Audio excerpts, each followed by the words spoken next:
Hello, friends. Welcome to this month's episode of Chris Chambers Noir with our favorite noir writer, Christopher Chambers. Today, we are talking to two amazing women. Chris says psychological thrillers and cop suspense aren't noir. Oh, hell no. These two ladies are award winners, bestsellers, and queens of crime. And Tracy Clark and Christina Kovac will explain all about that today. I'm Hope Katz-Gibbs, proud producer of the show on Incandescent Radio and Incandescent TV. And now I'm going to turn it over to Chris. Thank you, Hope. And just a reminder, we are live now and we are available on iHeartRadio, on the Incandescent Radio Network, on Apple Podcasts, and on Spotify. So tune in, listen in on your favorite channels, and we are visual and all that here on YouTube as well. So you get to see what's going on. You get to see the sausage made, because that's what's so fun about crime fiction. It's about sausage grinding. But we won't say what's in the sausage, though, unless it's a cozy. And then it's real sausage, sadly. But in any event, I am so proud and honored to have Christine Kovac and Tracy Clark here. I wanted to dispense with the fawning, but I still have to fawn. First of all, because they're wonderful people. Number one, okay, that's the best thing. Number two, they're also best-selling authors that have publishers that pay for big tours and stuff like that. So I feel, my little insignificant self feels so honored to have them here. Because I spent all this time doing these great graphics you see behind me, which will be reversed, of course, on YouTube. That it took me 5 seconds to scribble up there. We don't have the Jennifer Hudson dance line. Maybe we can do that later, before we sign off. But here's what I want to just say, and you had the kind of intro as to police procedurals, psychological thriller, suspense. That's not noir. No, I mean the noir DNA is there. We're going to get into that. We're going to get into that nitty gritty very soon. But before that, I have to do what I call my impertinent icebreakers. So my first impertinent icebreaker is going to be with you, Ms. Clark, because I every time I've been at the Edgars with you, I've been at BoucherCon with you, and you just collect those awards like this, ba boom, ba boom, ba boom, and I'm up on my feet screaming. And you kind of sit there and you're like Marlon Brando when he found out that the guy got the horse head in the bed, and he's like, man, yeah. And and I got to say, I mean, what is that all about? Now, I mean, I know everybody kind of battles a certain shyness, but I mean, is this kind of like just a journeyman thing? Is it a Chicago thing? Like, all right, I won. Now let's go on and do something else, or why am I the one up here screaming, and you're like Vito, like, okay, That's bring panic. more It's on. called panic, Chris. That's me thinking about that long walk up to the podium and me not having anything to say. Okay, so it's panic. It's joy afterward. Once I've won, which is wonderful. Your peers have and your readers have voted for your work, which is always, self-affirming, and it feels good after the fact. But I'm thinking about, please God, don't let me trip over something. Let me get up there and think of something to say that is halfway cohesive and just get off as quickly as I can. Okay. After the fact, then I'm in a good mood and ready to go. But my name comes up, panic, everything goes out of my brain. And then you have a potato up there trying to look halfway cool, and it's not going to happen. I knew you were going to say all that, and I'm Then going to why'd you call ask me? I mean, because I wanted to call bullshit on it, and we can say words like that on my podcast. Because it's hard boiled noir. I want to call bullshit because you have such an amazing body of work, and that excuse might have worked maybe 5 years ago, but that excuse doesn't work now. I'm sorry. I'm putting it you on the does. It spot. does because I'm thinking about the work. And so once I have gotten something on the page that is halfway decent and readers like it, and it's getting these nominations, which is absolutely wonderful. It feels good, and to win is even feels better, you know. But I'm thinking about, the book is done. I did okay with it. It wasn't trash. People like it, and so I can move on to the next thing. I'm not really one of those people who sort of, bring the balloons and streamers out, because it's always internal for me. I didn't mess it up. It's good. It's all right. Okay, let's move on to the next one. Let's see if I can do better with that. So I'm always thinking about words on pages, character, digging and getting those characters out. And whatever happens out after that is icing on the cake. It's absolutely wonderful. I enjoyed. I thank everybody sincerely from the bottom of my heart. And then the next book has to be worked on. So, maybe it's a Chicago thing. We don't get really Yeah, I excited was about to say it's that Midwestern, like, unless the shucks, Bulls win or the Bears win. It's all. Well, we won't talk about our football team here, the Commanders. Well, now I got to move on to here because we have a real, here's the impertinent icebreaker, a real swamp dweller here in Christine. Because look, we're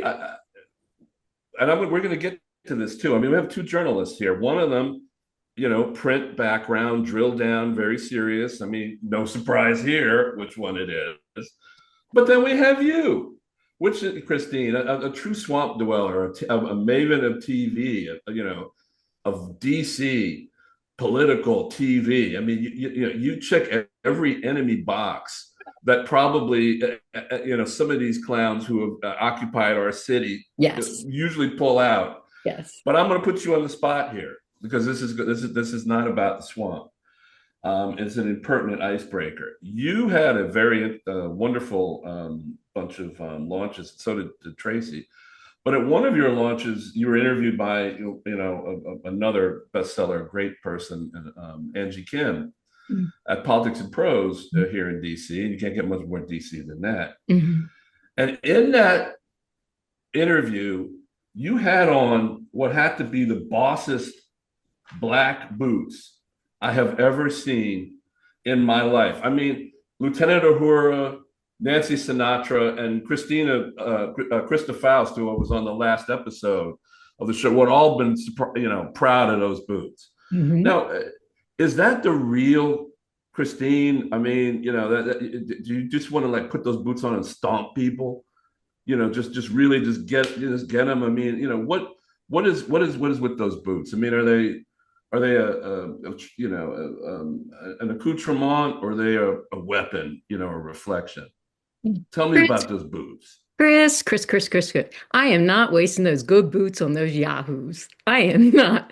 I have my Doc Martens for the ass kicking. That's what I have. Those are my pretty boots. Those are the ones that she and I, we were like, what shoes are we going to wear tonight? Because, that's the only thing that matters at a book launch. And she wore Which is true sometimes.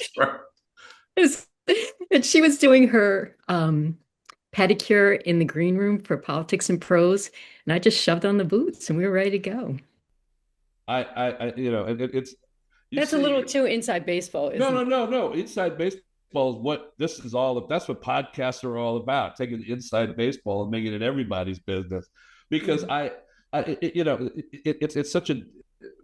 We see different types of styles about how people interact, and and again, it's when you look at their backgrounds. Again, Tracy's background as a journalist is in print, and that's to drill down, like really, serious stuff. Unless she was covering the panda births or something at the zoo on the north side, but and then you were with NBC and Tim Russert for a couple of years, and that.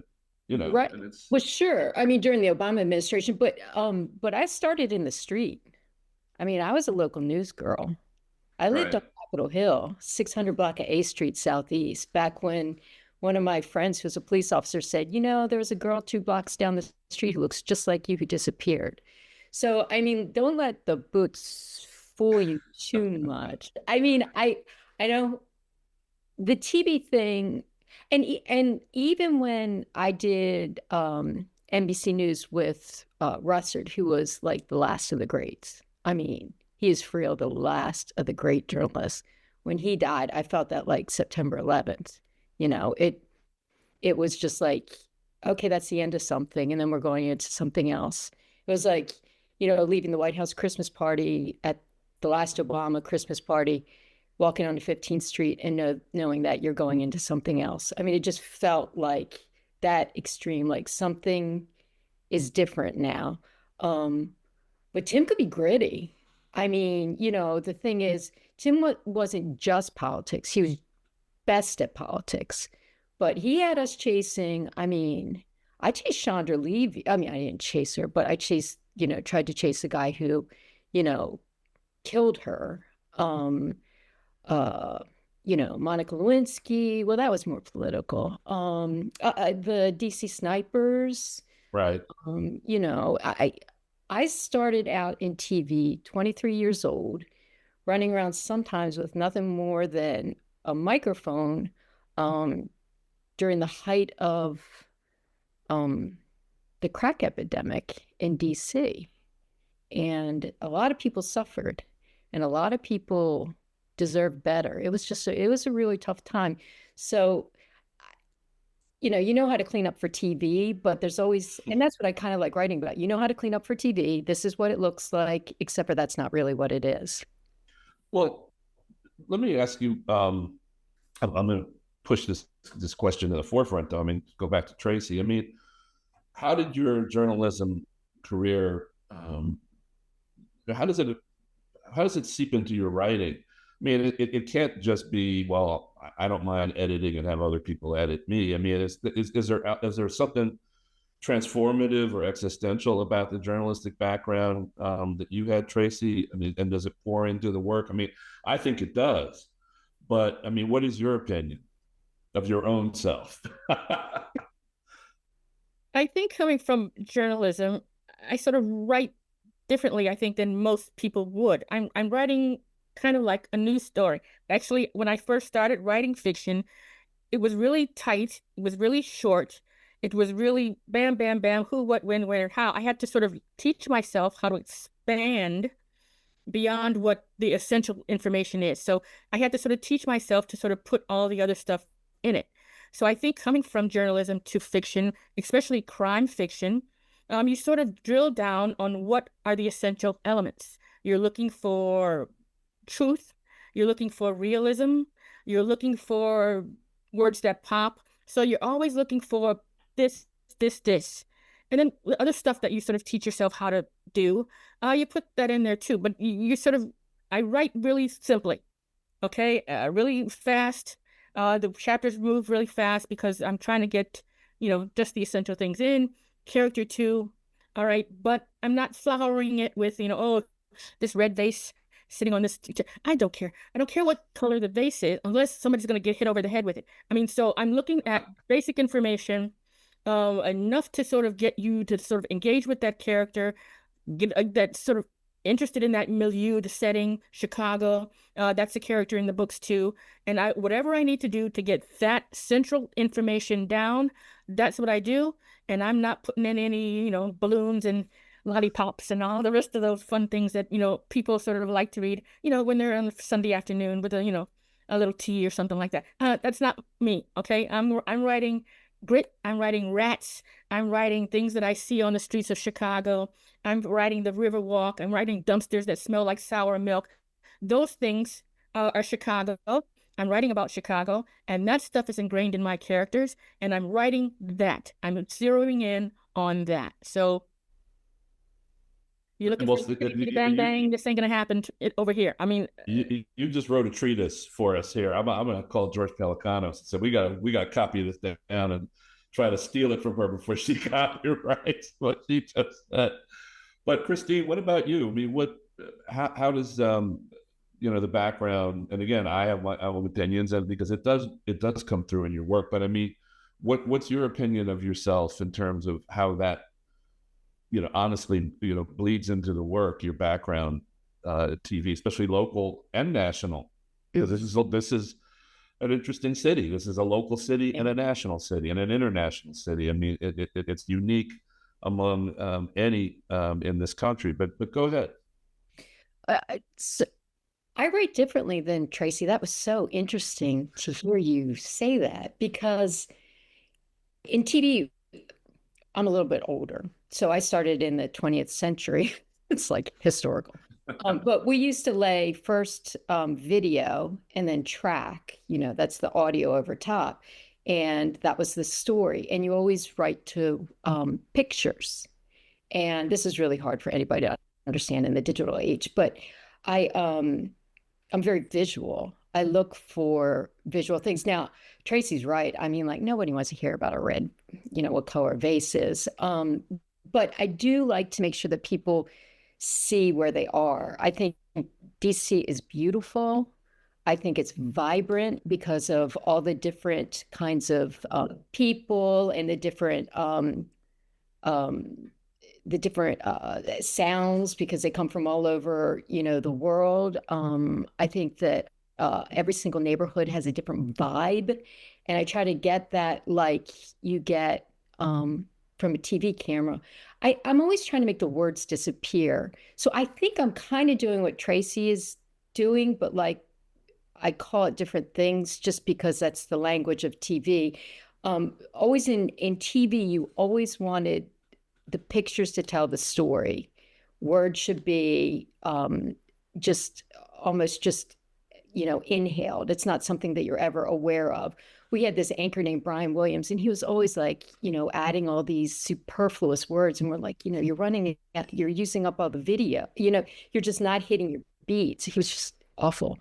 So I always try to remember to hit my beats and to make sure that I'm giving just enough of the pictures of DC.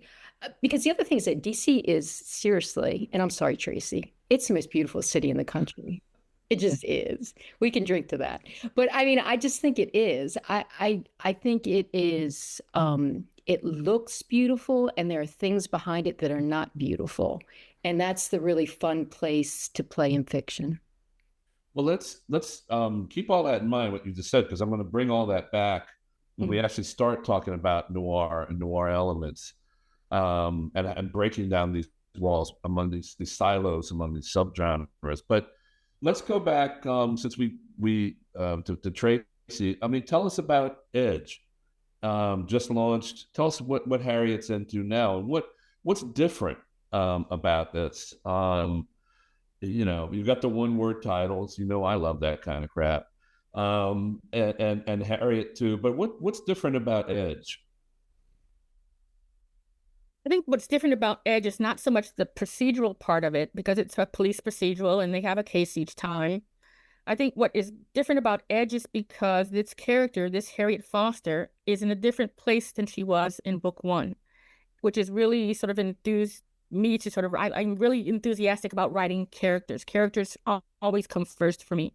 And when I wrote her on that first book, Hyde, she was in a really dark, empty place. And over the course of this series, she has sort of shifted. Not a lot, just sort of maybe half turns of the screw. But she's gotten a little better each book out. And so when we meet her in Edge, she is at the edge. It has sort of a double meaning, the title.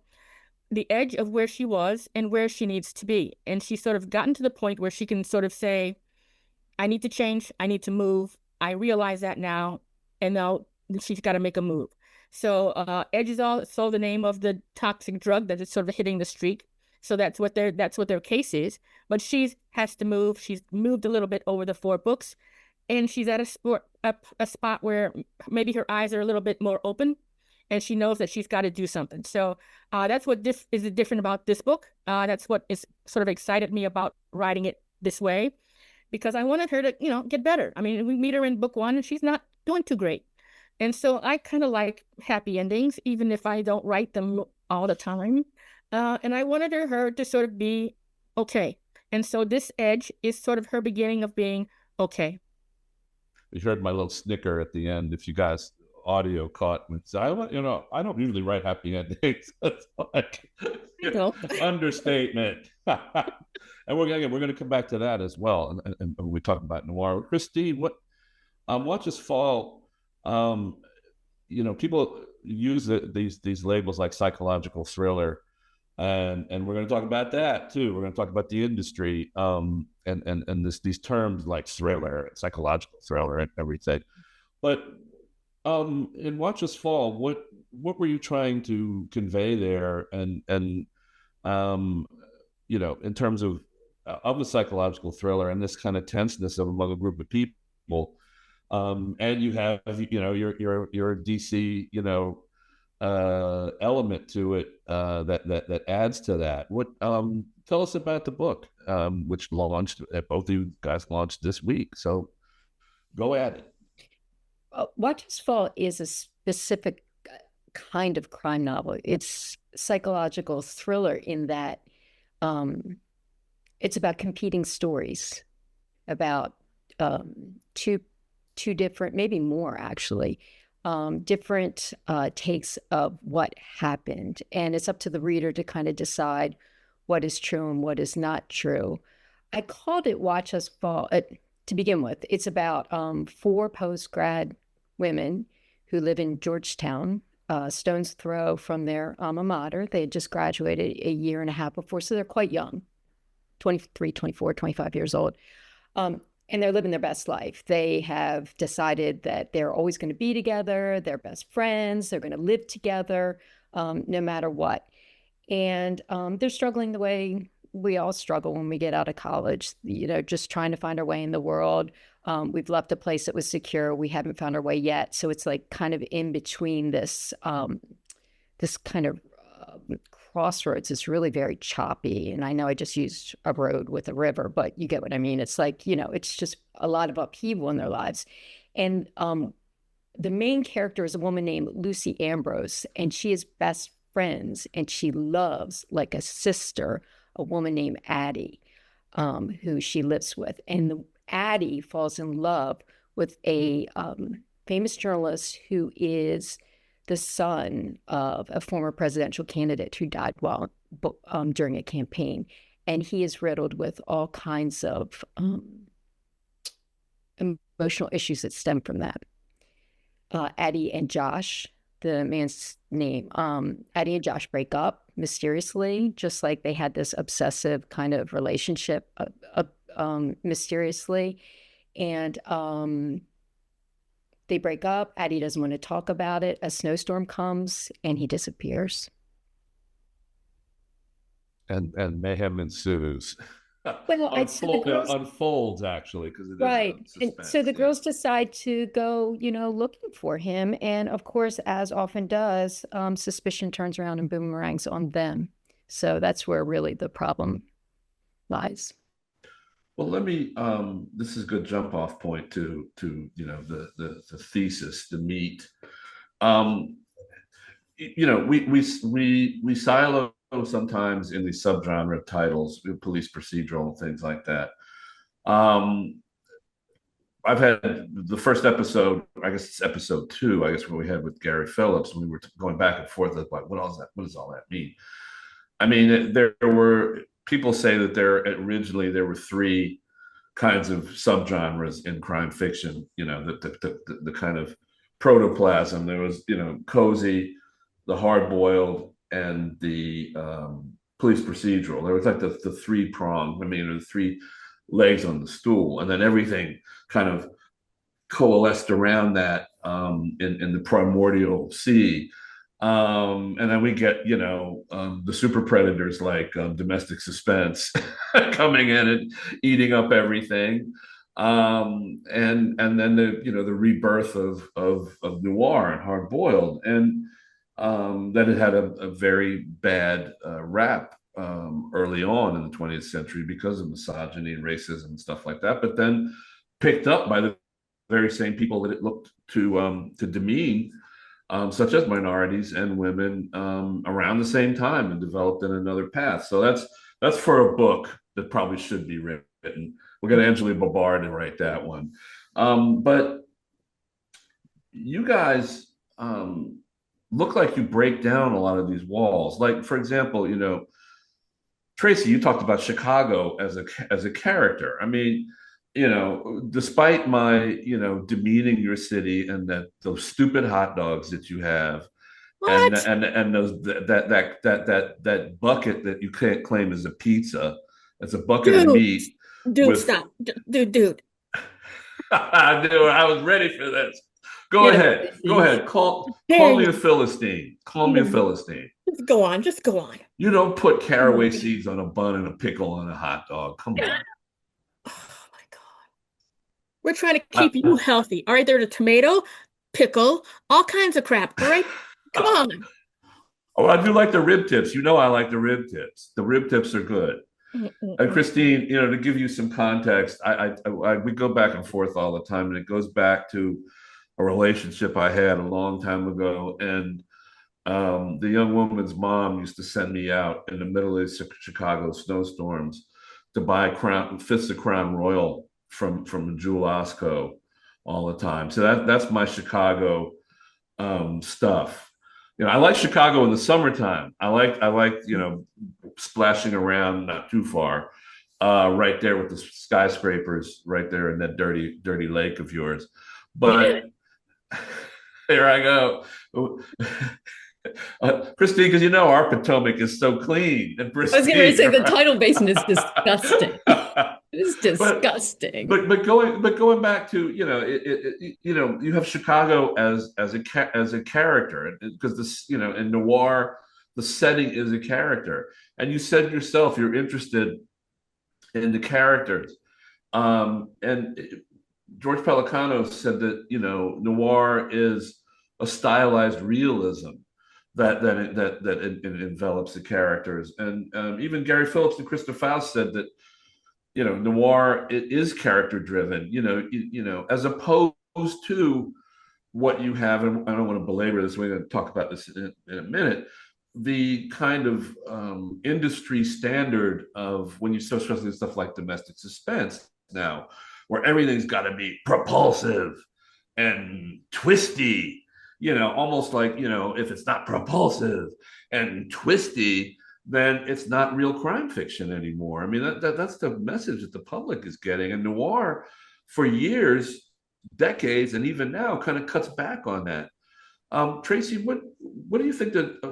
Do you agree with that? First of all, and second of all, what are the more noir elements in Edge, and then going back all through Echo and Fall, that you can kind of put your finger on? It doesn't have to be dictionary, noir, hard boiled, but what threads do you try to tie into that?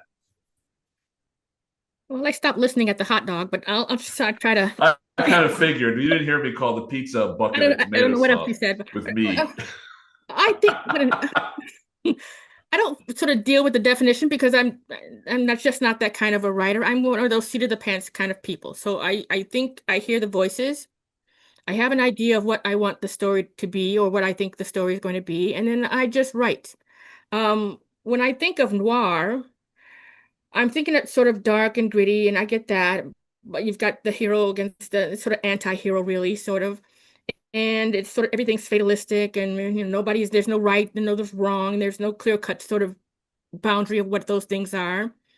And I think crime fiction, or at least PI novels or police procedurals like I write them, are kind of like offspring of noir. They're sort of offspring of noir because you've got your hero, right? You've got your Don Quixote, whacking at the windmills and everything. And you've got this sort of reluctant hero, okay, taking on the big guy, corruption or whatever it might be, some serial killer or some governmental corruption.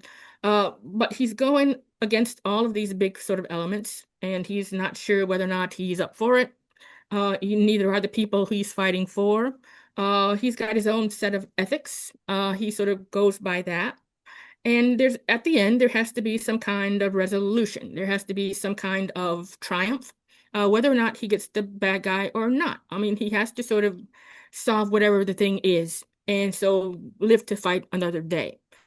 So that's how I look at it. I think noir is a lot more darker than that, and there's no really clear outcome. The good guy may be a good guy. He may not be a good guy. He's doing maybe good guy stuff, but he can be easily turned to the dark side, so to speak. I mean, so you never really know where you stand, where things were going on. You have to have a hero in crime fiction, in my opinion. Your protagonist is the person that your reader is sort of sits on their shoulders and goes through the story on, and they have to sort of believe, even if they're sort of dusty, that they're fighting the good fight against this big, unwielding thing that they're sort of crushing the little guy. So that's what I'm looking at it as. And so that's kind of how I write my protagonists. They are in this to win it. They might not be up for it. They might not feel they're up for it. They might get knocked down 5 times, have to get up 6. That's the kind of plotting, sort of moving forward kind of a thing. So that's how I see it. It's probably not definitionally right because I don't have time to look it up. I mean, I really don't. I mean, I'm busy. Well, I mean, It's cold here. It's like 18 degrees. I ain't got time. I understand. I totally understand. I mean, because it seems to be in the police procedural kind of realm. Noir is more of it's like it's something you take off the palette and you're painting with. It's more of a tool rather than the underlying support for the story and the character. We're taking the noir elements, the grittiness, the darkness, the underbelly of society. We're not dealing with, happy, shiny people. These are people who walk the streets. These are people who are looking for angles to sort of, stab somebody in the back. We're looking for people who are not operating like we think society says they should be operating. And so your hero cannot be some shiny thing either. I mean, he's in there in the trenches where other people fear to tread. And so he's in this muck and this grit and this rat-infested world and trying to sort of make it out. And so we take, I think, noir elements, the darkness, the grittiness, and then we make a little something different out of it. It sort of has a little turn to it. It's not simply 100% noir, but it's noir-ish. And then it has this new element of this new thing that we're sort of working with. So that's the way I look at it. And hey, you get no argument from. I'm not here to argue with anybody. I got that out of my system with Gary Phillips, and then we have a whole bunch of guys from Kentucky coming on next, and Chad Williams and all of them, Bobby Matthews. So I gotta get prepared for that. So you guys are the hors d'oeuvres here. I gotta get ready, get some bourbon, and get ready for them in a couple of weeks. But Christine, with again, I'm gonna and for those of you who are not looking on YouTube, I'm gonna use air quotes. Psychological fiction. Is it the same kind of thing? Or are you basically using the noir elements as a tool, as some kind of a vehicle? Is that how you see maybe the evolution or the current status of your subgenre? Let the listeners know. Yeah. I totally respect what Tracy just said about taking whatever you need from any subgenre or anything to get where you need to go, to get where you need your character to go. That said, Watch as Well is a psychological thriller just because it deals with truth and lies and delusion. It deals with the stories that we tell ourselves when we can't face the truth. It deals with competing stories. There is no place that is more noir and that has more competing stories in my mind than Washington, D.C. If you look at the absolute almost gangster corruption that goes on in the federal government, and then they turn around and say, well, the problem with D.C. is, and even the people who want to come to Washington, who aren't even here yet, say, well, the problem with D.C. is, and that's the misassignment of blame and corruption is very much a DC thing. It's built almost in, I don't know, was it built into home rule? I don't even know. But DC is so often used as a scapegoat for the bad policies, incompetence, and I'm just going to say it, the lies that are coming out from the administration, the Supreme Court, and the United States Congress. And, and all that is kind of just built into whenever you just put a place in DC, put a novel in DC that actually cares about DC, where you actually feel DC and you actually talk to DC people. Josh Egan, who's the character, the missing man in this story, his father appeared to be a Kennedy-esque figure and was not. And that is such a that's that goes beyond noir, and that goes beyond really I think even crime fiction. It's about who are we and how do we deal with the fact that our fathers and our forefathers are not who we thought they were. And that's why where Watch Us Fall comes from, kind of, it's like Watch Us Fall when we realize these things that we believe, these truths that are self-evident, people don't actually believe, or they come to DC to argue, don't believe your lying eyes. When you look at these beautiful buildings that talk about freedom and equality and justice, but then they want to argue that what we're seeing is not really freedom, justice and equality. And so there's kind of a noir element to that. And I often think of DC, I mean, of course, when you're not talking about specific neighborhoods like, the cool cafe down in Adams Morgan or, Rock Creek Park jogging path. When you're not talking about that, the first thing you think about is DC at night, those beautiful white buildings against the dark night sky. And in some ways, there's just nothing more noir. Did I answer your question even? Oh yeah. I mean, I was going to say, I mean, especially when these themes of delusion on a macro level and a micro level, right. Personally, I mean, that's right. noir. I mean, that's Chandler and Chester Himes and all those people. There's self-delusion on the micro level, and it just percolates up and then it comes back down.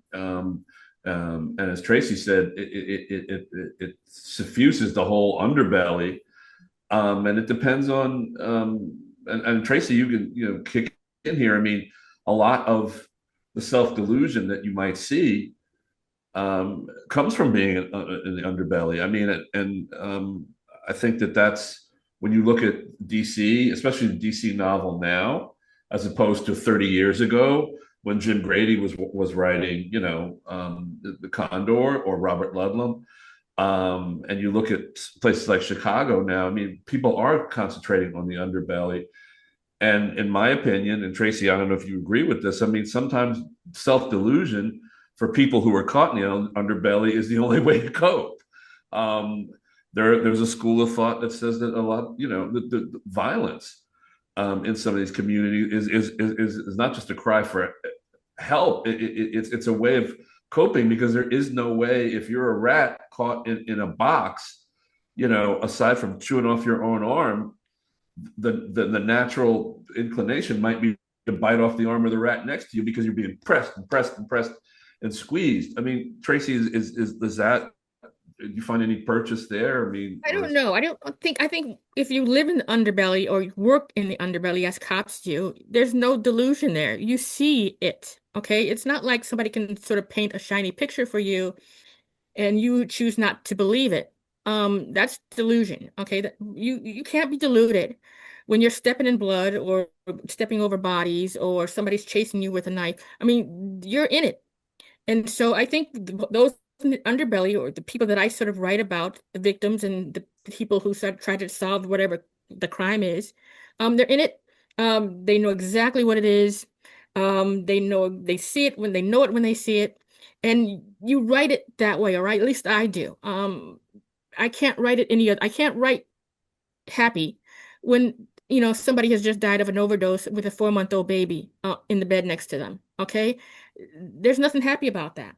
And so me trying to sort of put a bow on it and make it all seem sort of cheery and hopeful. It's not hopeful. It's dark. It's unexplainable in some cases.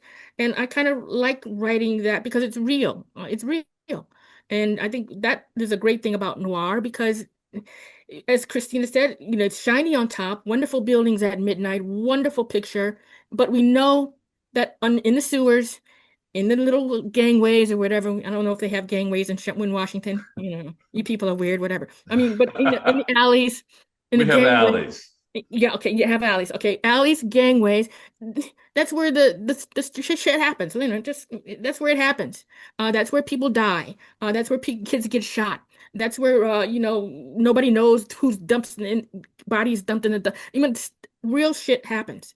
Yeah. And you have to sort of write it that way. You can't write it in a happy sort of a wonderful tone. It's not wonderful. And it's unexplainable in a lot of cases. There's no rhyme or reason to it. You could be walking to the grocery store, get a bullet in the back of the head. Now we have to make sense of that. And I think what writers mostly do, whatever genre they write in, is try to answer the question of why?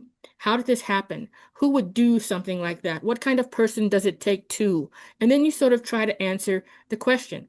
I do it in the police procedural series that I do. I also do it for the PI, even more with that PI, because that's our champion, right? That's our savior on the street. And so I look through her eyes. She sees all of this. She's from the community. It's not any great surprise to her.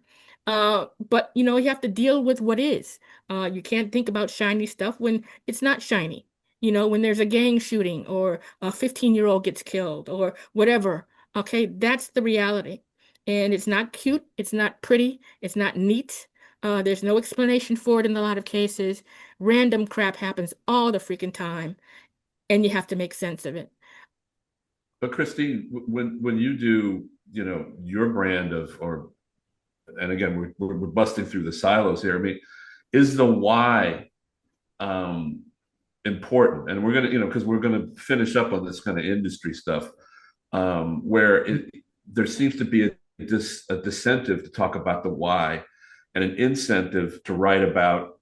And I was explaining it mockingly because it's my podcast, and I can cry if I want to when I do this, when I say it's got to be propulsive and twisty and propulsive and twisty and propulsive and twisty. I mean, the why and the not the atmospheric grit, but the why of characters, I think, tends to get lost in that. And I see that sometimes, Hope knows, our producer knows that I say it all the time, that I don't mean to pick on domestic suspense. So all of you out there who write it, stop sending me dead fish, in the mail. But I think that the why and the character and the heart of it and the psyche of it seems to get lost into this propulsive and twisty mantra that is being stamped on people. Particularly in some of these other subgenres. What is Watch Us Fall kind of a way of subconsciously or consciously fighting back against that, or what's your take? I don't know. I will tell you why is the reason why I wrote the book. I mean, why is why I left TV. TV doesn't answer why. It tells you who, what, when, where. It barely does that actually lately.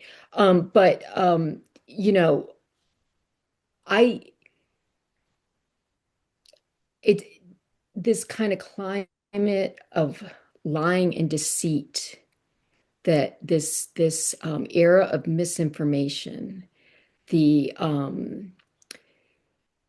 fact that it is very hard to get straight answers and facts from the people that we have relied on for so long, the death of experts, the attacks on books.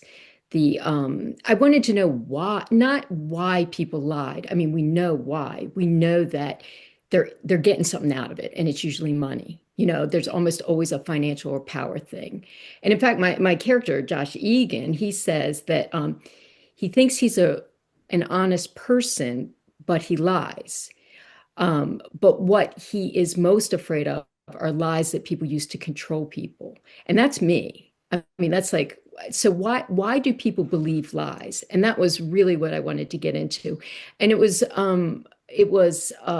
a hard thing actually to get at. But I think that right now, to me, it's like the biggest thing that matters. Why are we lying to each other about things that are obviously untrue? Why do we believe the lies? And why are these, how does this get into our closest, most personal relationships? And how on earth are we going to love each other and be neighbors with each other if we keep lying to each other and we cannot trust each other? And why are certain groups of people lied about more than other groups of people? And what the heck is going on? How are we going to survive? And so I wrote this novel with this feeling of intensity. Like I had to, hurry up and get this out, and then it just took too long. But I have, for me, my biggest fear, and the reason why I wrote the book, is because we have stopped caring about telling each other the truth, and I don't know where that takes us. Let me go to that was intense. I love that. Oh, I'm sorry. That was good. That was all good TV, as Christine would probably say.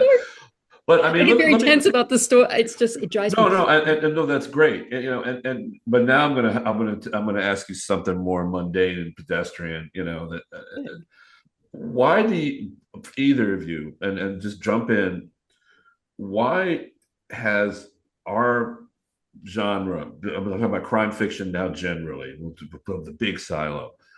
What are your thoughts on how women and minorities, of which Tracy and I are, African American, have what explain this kind of your take on almost a takeover, because and all takeovers spark reaction, bad and good. This used to be the purview, unless you talked about the cozy, of the white male, and women of color, particular in terms of taking like almost like an armored spearhead lead, and women generally have come over as a wave and have wiped out that whole notion.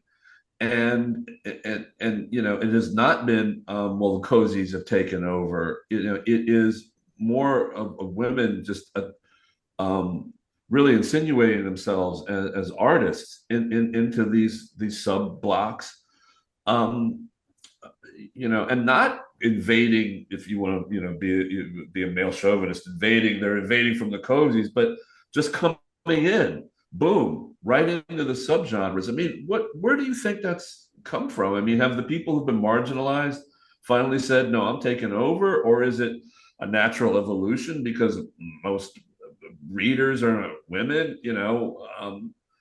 are men not getting enough, raw meat crime fiction out there? I mean, what's your take on this? Either of you, just go ahead. This is the freestyle portion of the podcast, but go ahead, either of you. You want to go, Tracy? I know you might have some opinions, strong opinions. I never have opinions. I think the motivation on the basic level is just you want to put yourself on the page, right? I mean, you want to tell your own stories. I think when I started out, I couldn't imagine writing any other kind of character because that's not my experience. Not like I can't write other characters, but the voice inside of you is your voice. And it comes from your culture, or where you were brought up, or where you were brought up, or how you were brought up. The people that you know, the people who are in your family, the people who are in your community. Those are the stories that were not being told. Or if they were told from a perspective looking on the outside in. And you sort of want to write the stories from the inside out. You're writing the stories as they apply to you and the community that you know, and the people that you know, and the voices that you hear. And so that's what I started out wanting to do. And I think every other writer of color does the same thing. We're writing our stories because nobody else either is writing them, or writing them the way they should be written, or writing them well with a perspective that sort of is respectful of what they're writing about, with some kind of gravitas or know-how or experience. And so it's better to write your own stories, your own characters, because you know them.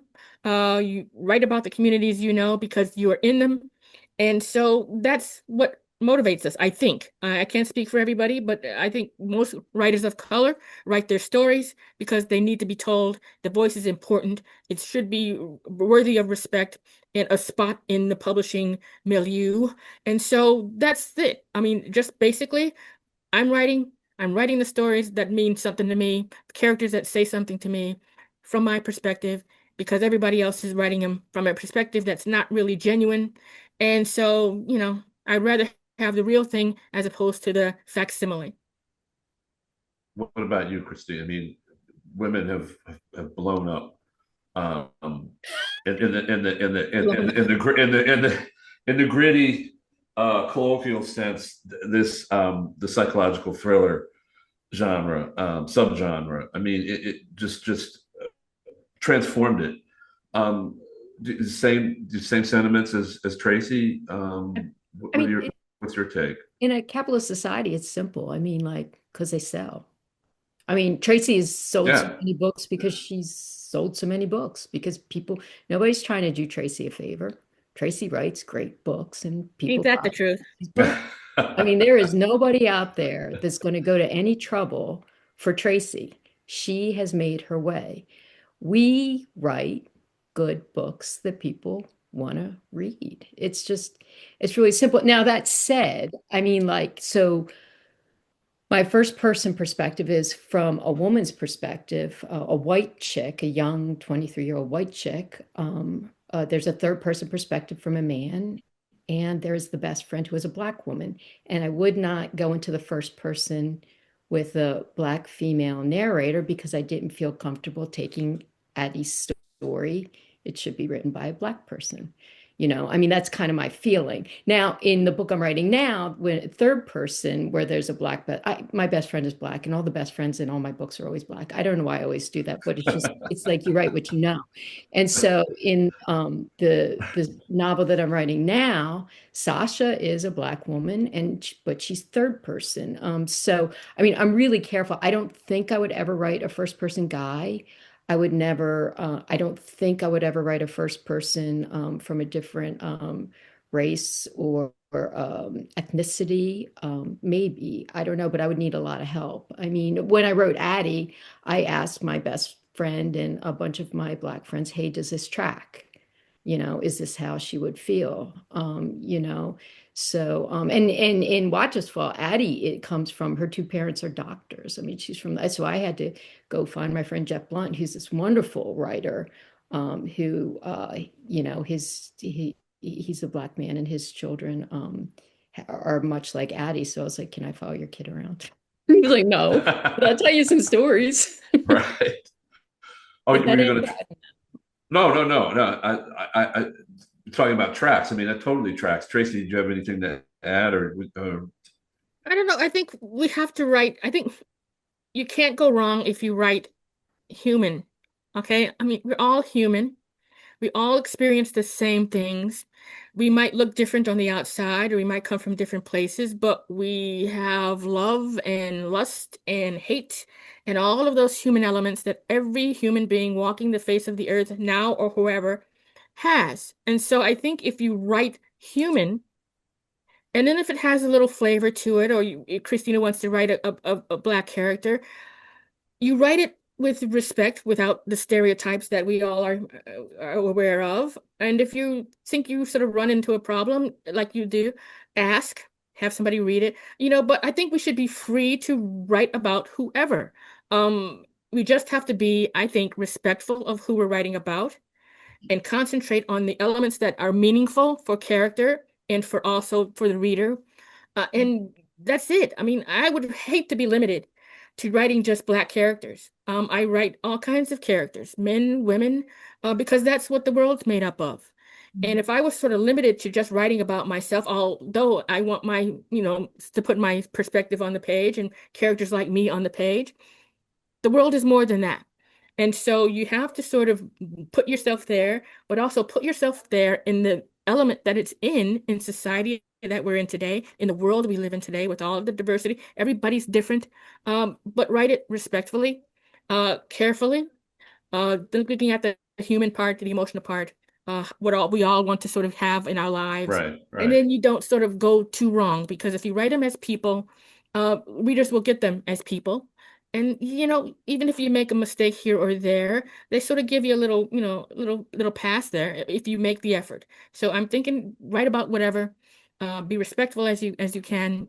Try to get it if you can get it. Let somebody look at it if you're worried about it, but just go where your creativity takes you. Yeah, can I Great. add to that? Oh, I go mean, ahead. I totally agree with that. I mean, like, I maybe it's just because I'm a young writer, but I just didn't want to go into Addie's first person POV. But you can't be a DC writer if all you're going to do is write white women. You just Yeah, can't. How are you gonna? That's not the world. I mean, the no. world is every single kind of person, and the dignity of all those people, and how we all live together, and how we don't live together, and how we fight, and how we love, and turn on each other. So yeah, I mean, Tracy, I totally agree with you. I think I just, I'm not, I haven't written as many books as you. I'm not as confident. Well, Don't be. on that, and we're wrapping up here. Each of you, give me a couple of seconds on what you're working on now. I am Trace. working on my first standalone, which is scary as heck. I've written 2 series so far, and I think I'm kind of comfortable in that sort of series setting. So this is like me on the face of the moon with, running out of oxygen. But I'm ready. It's called You'll Never Find Me. It's my first standalone. I'm not sure what category it is because it's all new to me, but it's sort of a cat and mouse sort of a thing. Mother and young son sort of escaping an abusive husband. She thinks she's gotten far enough away.